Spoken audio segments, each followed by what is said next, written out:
Hey y'all, thanks for stopping by. And for this episode of Men's Help Monday, I want to talk to you about empathy, your ability to feel what someone else is feeling, to put yourself in their shoes. Not sympathy, just a feeling concern for someone when things have gone wrong. Empathy is the more fully realized version of this, where you can experience someone's joy or their sorrow or their confusion, any number of feelings that they have, your ability to experience them in tandem with that person alongside them.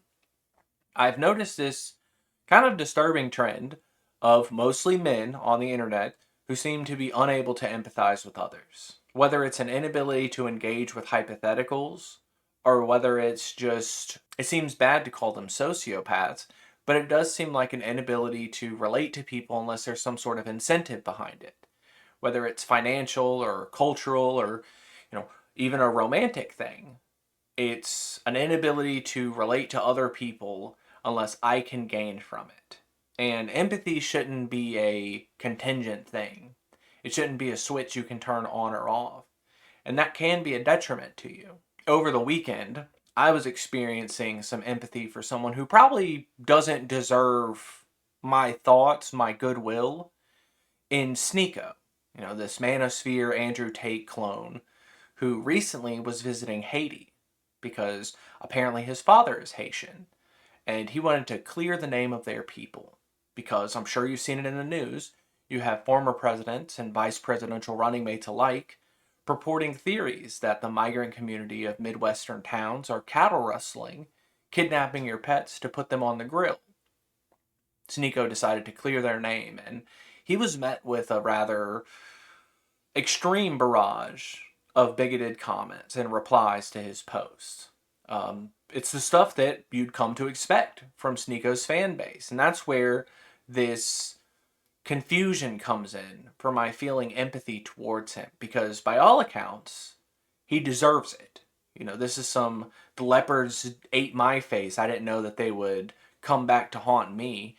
This is the community that he's fostered, and it's coming home to roost.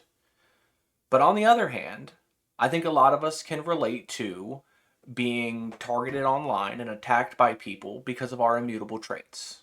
Whether it's your heritage, your nationality, whether it's your status, your class in the world, whether it's your educational background, whether it's your sexuality or religion, there's just any number of reasons for people to attack you online. Now, again, I wouldn't suggest you dedicate too much of your brain power to worrying about how Sneeko is feeling.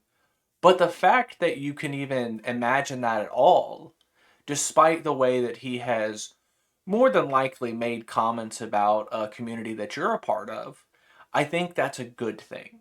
I think that it's good that despite this being a horrible person, you're still able to put yourself in their shoes and to feel what they're feeling.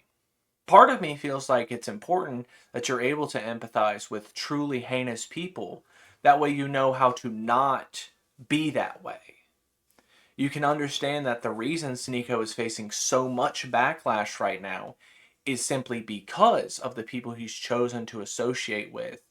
And now that they have a line of attack towards him, they're using it. I wouldn't suggest you go out of your way to attack others. I don't think you should try lifting him up by any stretch of it. Unfortunately, I don't really have a solution if you find yourself unable to empathize with other people. Maybe try talking to a therapist about this sort of thing.